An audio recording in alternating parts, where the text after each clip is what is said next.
რას დავიდით, იმაზეც ვაკეთებ და იმაზე მოკლედ დროში. შეიძლება მართლაც ევროპაც გავავსო. Поздравляю весь личный состав. კარგი მანევრია ძალიან. დიაპოვნებაში გადაცემა. ესაა ვაშა გადაცემა და თენგიზ გოგოტიშვილი გეუბნებით გამარჯობა. სანამ თავარ საქმეზე, თავარ ამბებზე გადავიდოდეთ, ჯერ კიდევ გაქვთ დრო, მოიწონოთ და გამოიწეროთ ვაშა გადაცემა YouTube-ზე, Facebook-ზე, Instagram-ზე და TikTok-ზე.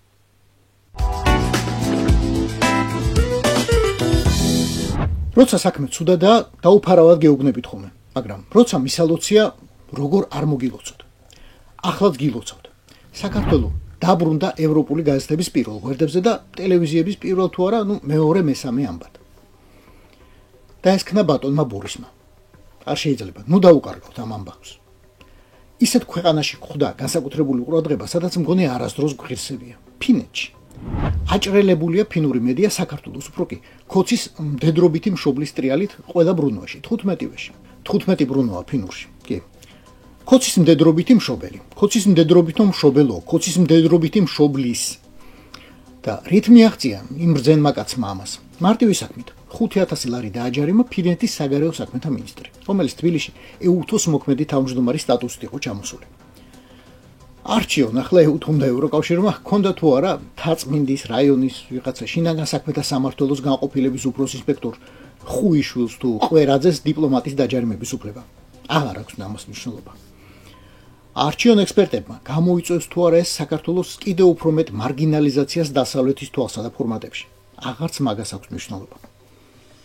მნიშვნელობა აქვს ორ რამეს. პირველი, ევროპა გაოცებული კი არა და პირღია ბურის რუსის დემოკრატიით. და მეორე, კვარტლისა და წლის ბოლოს საქართველოს პროჭორვილური მთავრობა ამაყად შეგვატყობინებს 2025 ფინანსური წლის ერთ-ერთ ღირსშესანიშნავ ამბავს. პირველად დამოუკიდებლობის კი არა და 3000 წლოვან ისტორიაში საქართველოს სახელმწიფოს ვალი აქვს ფინეთს. დღევანდელი კურსით მთელი 1584 ევრო და 18 ევროცენტი. გილოცავ პროჭორვილელო, შენ ეს შესძელი.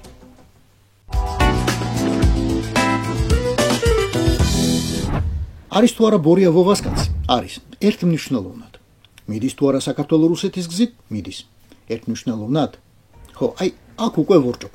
ესე იგი მიდის, მაგრამ ორმნიშვნელოვნად. პუტინი, კოლექტიური პუტინი, ის არა, ეს ერთი კაცი და მისი 3 თუ 12 ორეული. კოლექტიური პუტინი, ანუ გონი, რომელიც დღეს რუსეთს მართავს, თავის ძალაუფლებას აგებს ხალხის ზომბირებაზე. კითხვა, ზომბირებულია თუ არა რუსი, პასუხი აქვს ერთმნიშვნელოვანი. არის. ვინც არ არის, ის რუსეთშიც არ არის. ან ბელამორ კანალს თხრის სადღაც წერაქვთ. არის თუ არა ზომბირებული ქართველი? რუსის პროცენტული წილით არა, მაგრამ რაღაც ნაწილი არის. პროჭორვილელი ქოცი გამობიძინებული, ბევრი განმარტება შეიძლება მიუყენოთ იმ 25 თუ 30%-ს, ვის დღეს დედის ძუძუსავი ჩამოკიდებულია იმედისა და პოსტივის პროპაგანდაზე და ვერ დაიძინებს ძილის წინ 20 წუთი მაინც რომ არ მოусმინოს კობახიძეს, პაპუაშვილს, კალაძეს, წილოსანს, წულუკიანს, ზარქუას ან ვიღაცა ეგეთი. ოღონდ მთავარი განსხვავება არ არის გამოპროპაგანდებულთა პროცენტულ რაოდენობაში. განსხვავება საძირკველში, რაზეა ეს პროპაგანდა აგებული და დაფუძნებული. კი, ორივეს, კოლექტიურ ვოვასაც და კოლექტიურ ბორიასაც. უყვარს ლაყაფი ტრადიციული ფასეულობების დაცვაზე, მართლმადიდებლობაზე, სანუკვარ ჰეტეროსექსუალობაზე, მავნე დასავლეთსა და ასე შემდეგ. მაგრამ პუტინი ყველაფერ ამის დასაცავად არჩევს ბრძოლას და თავის მომხრეებსაც იმ ბრძოლაში იწვევს სულ. დღეს რუსული საჯარო სივრცე ერთი დიდი მილიტარისტური პლაკატია. შენ ჩაეწერე მოხალისედ, ყველაფერი ფრონტისთვის, ყველა უნდა იყოს მზად რომ მოკვდეს რუსეთის სახელით. რუსეთიდან 100 კილომეტრში, მაგრამ მაინც მატუშკარასიას სახელით გალურჯებულ ბაგეზე. ამას ასწავლიან და უტენიან რუსებს საბავშვო ბაღებიდან დაწყებული. კოლექტიური პუტინი თავის ქვეყანასა და თავის ზომბებს რაზმავს ომისთვის. კოლექტიური ბორისი კი რაზმავს ჩაჯისთვის. სრული კაპიტულაციისთვის რეალურ მტერთან და მისი ჩანაცვლებისთვის მოგონილი მტრით, რომელიც სინამდვილეში ყველაზე დიდი მეგობარია. ოღონდ საქართველოს მეგობარი და არა ბურია ივანაშვილისა და მისი პროჭორვილური რეჟიმის. კი, ვაღიაროთ რომ ჭკვიანური გეგმაა, ეგეც რუსული. გადარჩენის ბუნებრივი ინსტინქტს ბორია მდიდრის საქართველოში მიეცა იდეოლოგიური გამართლება. ანუ შენი სიმხდანე ბეჭე დასმული და ნაკურთხია ბორიას სახელით. რაც მეც უნსაუშვებ, მეტად ეჯაჭვები იმეცა და პოსტივის, იქ არა თუ დაგამშვიდებენ და გაგამართლებენ, არამედ შეგაქებენ და დაგაჯერებენ, რომ სწორედ შენ ხარ ნაღდი ვაჟკაცი, ნამდვილი ქართველი და ერეკლე მეორის ჭეშმარიტი შთამომავალი, რომელსაც ათობით ომის კვალა ცხეულზე 87 იარა ჰქონდა სხვათა შორის. და მე უკვე შეგიძლია შენს ბიჭს ამაყად ჩახედო თვალებში და მხარზე ხელი დაადო. მე როგორც იმ ბრძენმა კაცმა გვასწავლა, ყველაფერი გავიღე სამშობლოსთვის, შვილო, მე ჩავი.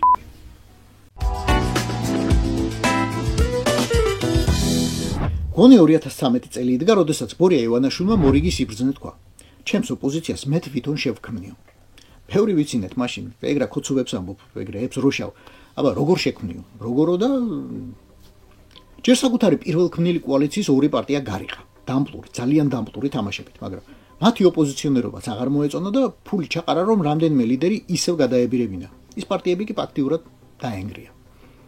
მერე სხვა არასაპარლამენტო პარტიებს გაუფორმა საპარლამენტო ოპოზიციის სტატუსი. ყველას გვახსოვს, როგორ დაემატა ხმები პატრიოტთა ალიანსს, თუნდაც რომ გადაელახა 5%-იანი ბარიერი.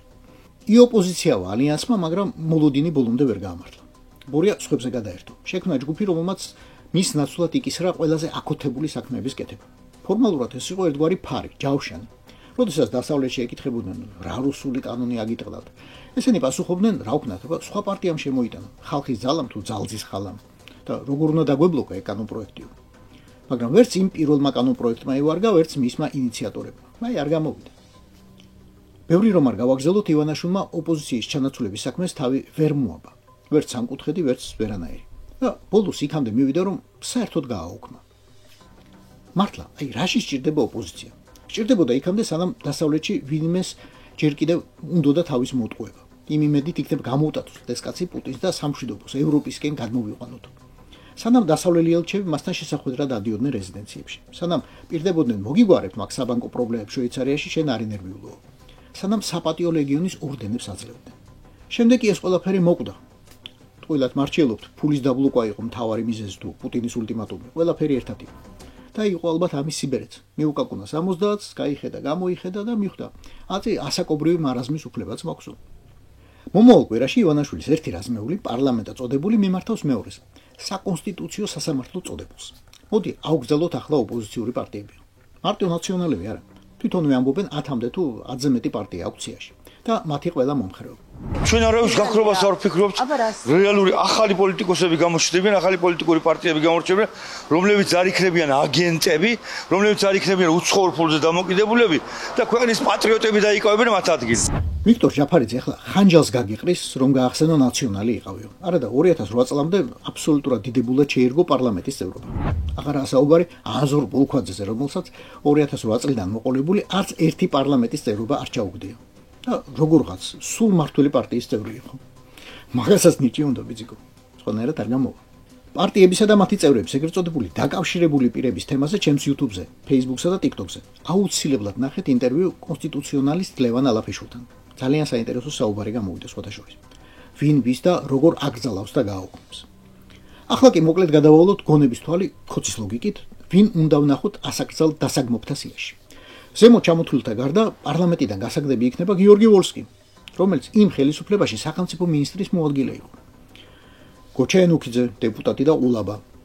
ბანკის პრეზიდენტობიდან გასაგდები იქნება ნათელა თურნავა. წოდება ჩამოსართმევი და გასაგდები გახდება შინაგან საქმეთა მინისტრად წოდებული გეკაჯეკა.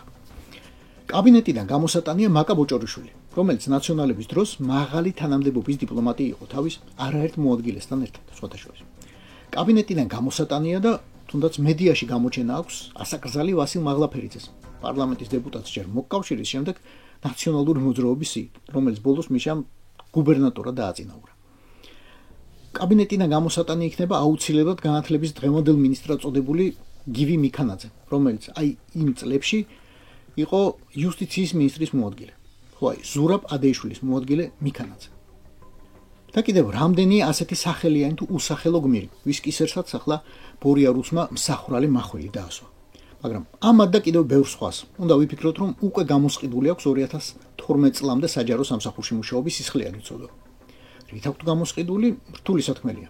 ინდივიდუალური მგონია მე ეგ ამბავი. ზოგს რამდენი ჰქონდა გამოსასყიდი, ზოგს რამდენი. გინდა ადამიანს, გინდა პარტიას. პოლიტიკაში უნდა აიგზავნოს ის ადამიანები და ის პარტიები, რომლებიც სახელმწიფო განვითარებას უშლიან ხელს. ვინ არიან ეს? ის ადამიანები ყველა A-დან B-მდე, ვინც იყვნენ ნაციონალური მოძრაობის და მასთან აფილირებული პარტიები. არაა სასაცილო, რომ მახარაძის რაიკომის ყოფილ მდივანს რამინა ბერაძეს ქართული ანბანი მხოლოდ A-დან B-მდე გონია. უმაღლეს პარტიულ სკოლაში ყველა საგანი რუსულად ისწავლებოდა და მით უმეტეს არაა სასაცილო, რომ ბოლშევიკები და ბოლშევიჩკები რომელიმე ქართულ პარტიას ასამართლებენ. ეგ მაგა ჯერ კიდევ 1921-ში დაიწყეს და სანამ ჰქონდა ჩანსი ხრიტეს და ხრიტეს. და როცა ქოც კომუნისტები დღეს გეუბნებიან ასაკრძალია ანი და ვანიო, ზურგს უკან ყოველთვის უნდა იგულისხმოთ მათი მთავარი მდგანი დონი.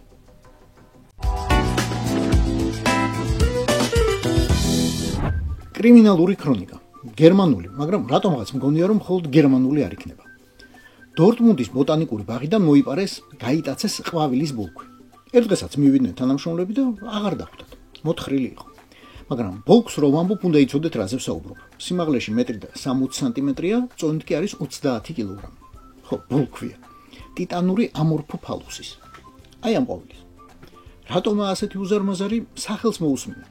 კაი, დაგიწერთ ეკრანზე და წაიკითხეთ, თორემ მერიდება მეების ხმამაღალი ლაპარაკი. ტიტანური ამორფო ფალუსი. სახელი გეუბნებათ, გიგანტურ ამორფულ ფალუსს ნიშნავს. ამდენი ლათინური ნასწავლი ქონდეთ, იქნებოდეს იქნება. დიდი და უფორმო შიბლა. მაგრამ ყვავილად უნიკალურია. ერთი იმით, რომ უზარმაზარია. მეორე იმით, რომ 7-10 წელიწადში ერთხელ ყვავის და ამ დროს ისეთ სუნს აყენებს, ყველას გონია, რომ მიცვალებული აყროლდა. სხვათა შორის ინგლისურად ამ მცენარეს სწორედ გვამის ყვავილი ჰქვია. მაგრამ მცენარეების მოყვარულებში არნახულად პოპულარული ყვავილია და მასზე მოთხოვნა არის ძალიან დიდი. რაც ამ ყვავილის მოთხრისა და მოპარვის ამბავი გავიგე, სულ დავკარგე მოსონება. ახლა თქვენც გთხოვთ, რომ დამეხმაროთ. გიჟივით ვარეფრეშებ საჰაერო რადარებისა და საზღვაო გადასიდვების გვერდებს. რამე ხომ არ მოფრინავს ან მოცურავს გერმანიიდან. ეგ ტვირთი ეგ ამორფო ფალუს ტიტანუმი. გზაშივე უნდა აღმოვაჩინოთ და ინტერპოლის დახმარებით იქნება ბუნდესვერის თუ ჩვენი საკუთარი ძალებით უნდა გადავიჭიროთ.